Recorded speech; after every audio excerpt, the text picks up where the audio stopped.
और सीधे लिए चलते हैं लोकसभा, जहां पर इस दौरान सदन में राहुल गांधी क्या कुछ कह रहे, जरा सुनिए। There is an atmosphere of fear, डर का माहौल है हिंदुस्तान में, and that fear has pervaded every aspect of our country. My friends are smiling, but they are also scared. They are scared. Sir मैं आ रहा हूँ सर, बजट है sir, budget पे ही बोल रहा हूँ sir. Sir, you see the problem is, sir, in the BJP only one man is allowed to dream to be Prime Minister.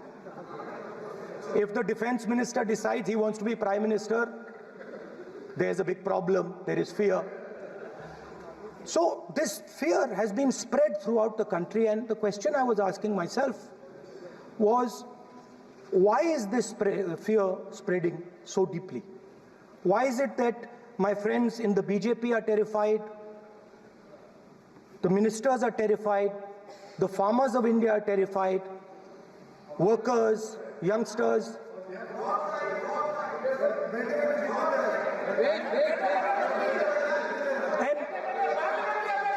And इसके बारे में मैंने सोचा, काफी सोचा, और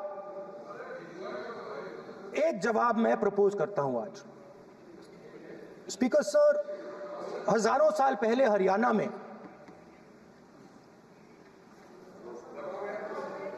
कुरुक्षेत्र में एक युवा को, अभिमन्यु को 6 लोगों ने चक्रव्यूह में मारा था. 6 चक्रव्यूह में फंसाकर मारा था. सर, चक्रव्यूह के अंदर डर होता है, हिंसा होती है, और अभिमन्यु को चक्रव्यूह में फंसाकर, ट्रैप कर 6 लोगों ने मारा. मैंने चक्रव्यूह के बारे में थोड़ी रिसर्च की और पता लगा कि चक्रव्यूह का एक दूसरा नाम होता है पद्मव्यूह, मतलब लोटस फॉर्मेशन. तो जो चक्रव्यूह होता है स्पीकर सर, वो लोटस के शेप में होता है, कमल के फूल के शेप में होता है. 21वीं सदी में सर एक नया चक्रव्यूह तैयार हुआ है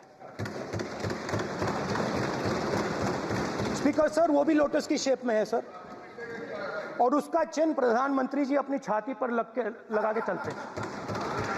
सर, जो अभिमन्यु के साथ किया गया था, जो अभिमन्यु को चक्रव्यूह में फंसाया गया था, वही हिंदुस्तान के साथ किया गया है. हिंदुस्तान के युवाओं के साथ, हिंदुस्तान के किसानों के साथ, हमारी माताओं बहनों के साथ, स्मॉल बिजनेसेस के साथ, मीडियम साइज बिजनेस के साथ. सर, अभिमन्यु को 6 लोगों ने मारा था. उनके नाम द्रोणाचार्य, कर्ण, कृपाचार्य, कृतवर्मा, अश्वत्थामा और शकुनी. सर, आज भी चक्रव्यूह के बीच में 6 लोग हैं. सर, चक्रव्यूह के बिल्कुल सेंटर में, चक्रव्यूह में हजारों लोग होते हैं सर, मगर उसके बिल्कुल सेंटर में 6 लोग कंट्रोल करते हैं. तो जैसे उस टाइम 6 लोग कंट्रोल करते थे, वैसे आज भी 6 लोग कंट्रोल कर रहे हैं. चक्रव्यूह को नरेंद्र मोदी जी, अमित शाह जी, मोहन भगवत जी, अजीत दोवल जी, अंबानी और अदानी जी कंट्रोल कर रहे हैं. प्लीज एक मिनट प्लीज. नहीं सर, बोलने दीजिए. हाँ, आप बैठिए. माननीय सदस्य, आप संवैधानिक पद पर हैं. आपके कई माननीय सदस्यों ने यहाँ पर मुझे लिख कर दिया है कि जो माननीय सदस्य का सदस्य नहीं है उसका नाम नहीं लें. आपने लिख के दिया है. नो, आपने क्या, आप उसकी पालना करना चाहते हो? स्पीकर सर, गलत. मैं माननीय सर, एक minute, hold on. Speaker sir, अगर आप चाहते हैं तो मैं एक मिनट मैं प्रतिपक्ष के नेता से ये तो अपेक्षा करूंगा सही कि वो सदन की नियम मर्यादा को बने, ये अपेक्षा करता हूं. आप चाहे नहीं करें, पर मैं अपेक्षा करता हूं. नहीं सर, मैं, अगर आप चाहते हैं सर, मैं NSA का और अदानी और अंबानी का नाम इस लिस्ट से निकाल देता हूं. फिर माननीय सदस्य, आप अगर आप चाहते हैं सर. प्लीज मैं नहीं चाहता, सदन के नियम प्रक्रियाओं से सदन चलता है। सर, अगर आप कहते हैं मैं निकाल देता हूं। नो सदस्य, मैं तीन ही नाम यूज करूंगा। नहीं माननीय सदस्य, नहीं कहा और आप video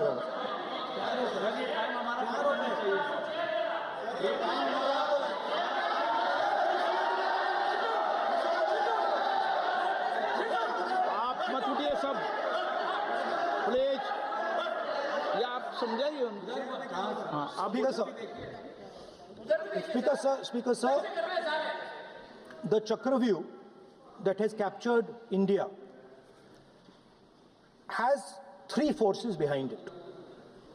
First is the idea of monopoly capital, that two people should be allowed to own the entire Indian wealth. So one element of the Chakravyuh is coming from the concentration of financial power. The second element, sir, मैं budget को explain कर रहा हूँ sir. मैं आ रहा हूँ, वहीं आ रहा हूँ sir. So one element is financial power. The second element is the institutions, the agencies, CBI, ED, Income Tax Department of this nation, and the third is the political executive.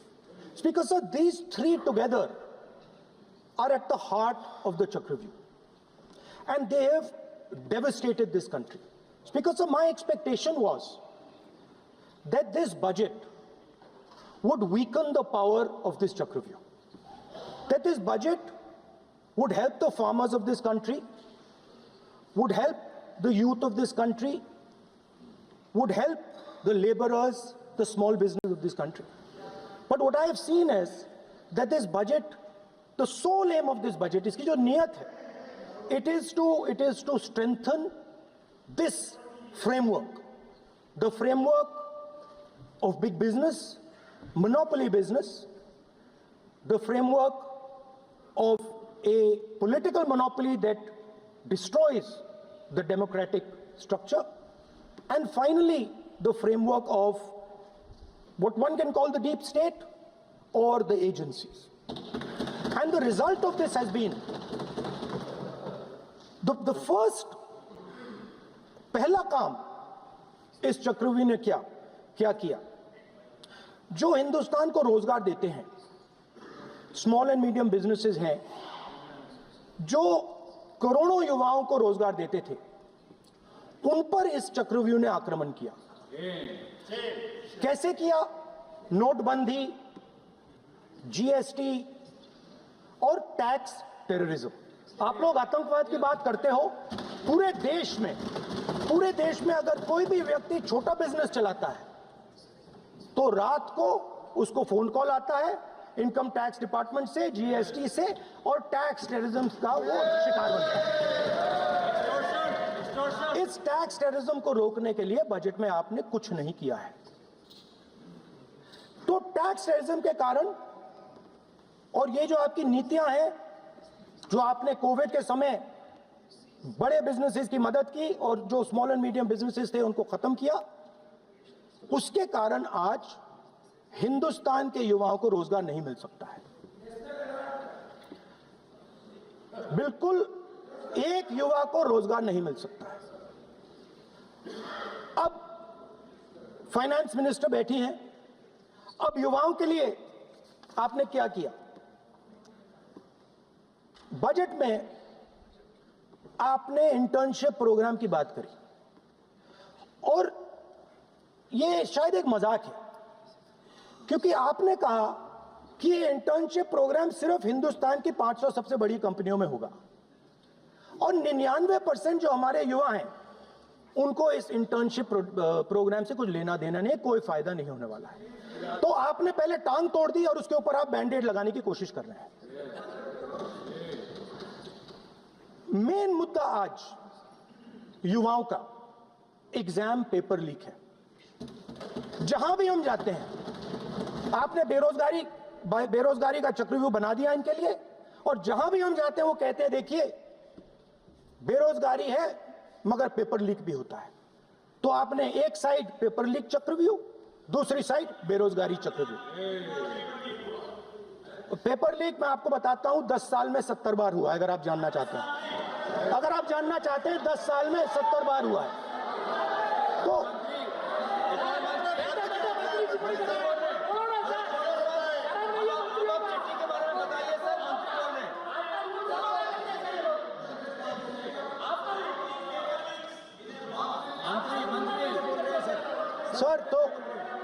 Sir तो paper leak के बारे में finance minister ने budget में एक शब्द नहीं कहा है। युवाओं के लिए पेपर लीक सबसे जरूरी मुद्दा है, उन्होंने एक शब्द नहीं कहा है पेपर लीक के बारे में।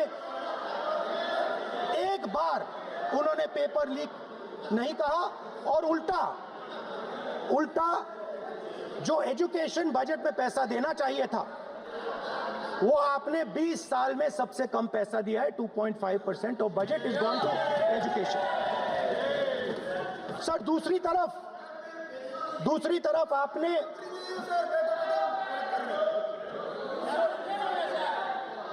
आपकी नहीं मानते सर, ये रनिंग कमेंट्री कर रहे हैं सर। दूसरी तरफ पहली बार सेना के जवानों को आपने अग्निवीर के चक्रव्यूह में फंसाया। सही बात। इस बजट में अग्निवीरों के पेंशन के लिए 1 रुपया नहीं है। आप अपने आप को देशभक्त कहते हो, मगर जब अग्निवीरों की मदद करने की बात आती है, जवानों को पैसा देने की बात आती है, तो बजट में आपको 1 रुपया नहीं दिखाई देता। उनकी पेंशन के लिए 1 रुपया आपने नहीं दिया। तो उनको आपने अग्निवीर के चक्रव्यूह में फंसाया। उसके बाद सर जो अन्नदाता हैं वो चक्रव्यूह से निकलने के लिए, आपके चक्रव्यूह से निकलने के लिए जो आपने बनाया 3 काले कानून, जमीन अधिग्रहण बिल को आपने कमजोर किया, उनको आप सही दाम नहीं देते हो।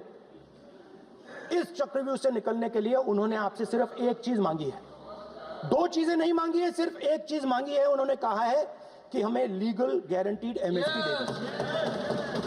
आपने उनको बॉर्डर पे बंद कर दिया, रोक दिया, आज तक रोड बंद है।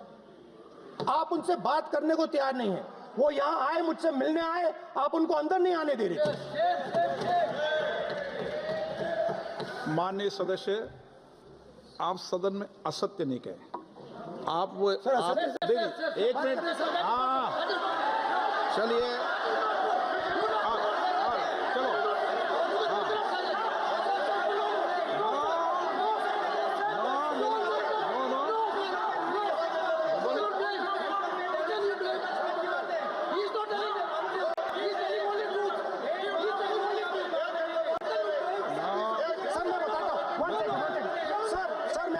चलो, सर मैं आपको फैक्ट बताता हूं सर, जो मुझे एक सेकंड, हाँ बता। मैं आपको फैक्ट बताता हूं, फिर आप मुझे करेक्ट कर दीजिए।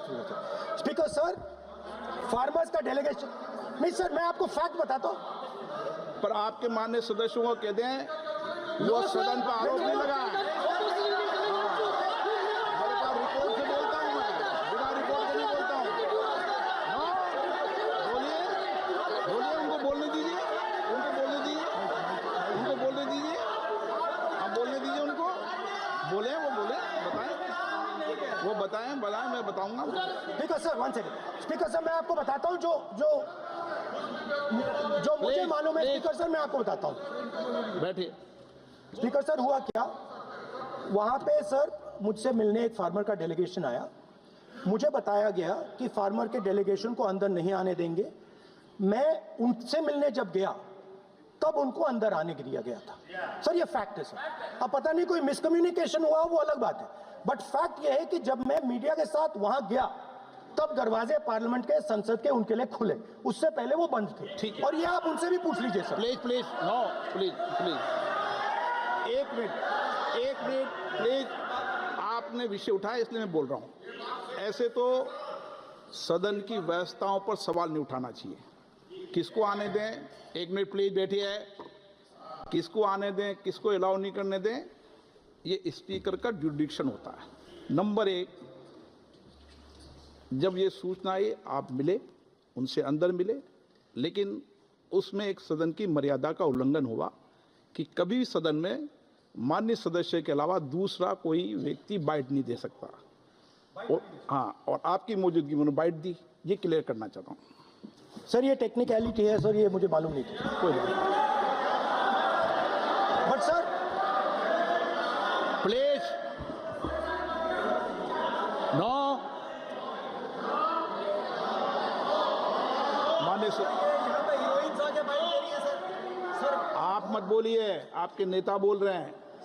तो स्पीकर सर, जब महिला आरक्षण आया था तो ये आपको बेटे बेटे स्पीकर कमेंट्री सर, हम करने का चाहते अधिकार थे- नहीं है। माननीय प्रतिपक्ष नेता, आपके बेटे बेटे सदस्य कमेंट्री कर रहे हैं, फिर वो कहते हैं कि लोग क्यों कमेंट्री कर स्पीकर रहे सर, हैं। हम चाहते थे, हमारा एक्सपेक्टेशन था कि जो अन्नदाता है, जो सरकार से सिर्फ एक चीज मांग रहा है, लीगल गारंटीड एमएसपी, हमें लगता था कि ये कोई बड़ा काम नहीं है सर, ये इतना बड़ा काम नहीं है।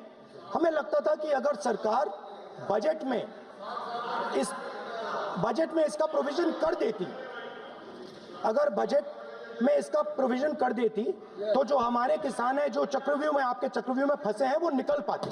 ये हमारी थिंकिंग थी, मगर आपने नहीं किया। तो मैं यहां इंडिया गठबंधन के तरफ से गारंटी देता हूं कि हम ये काम करके दिखा देंगे। जो आपने अपने बजट में नहीं किया, वो मैं हिंदुस्तान के सब किसानों से कहना चाहता हूं, गारंटीड लीगल एमएसपी हम इस सदन में पास करके आपको देंगे। स्पीकर सर, जो मिडिल क्लास है सर, वो प्रधानमंत्री को, अच्छी बात बोलो,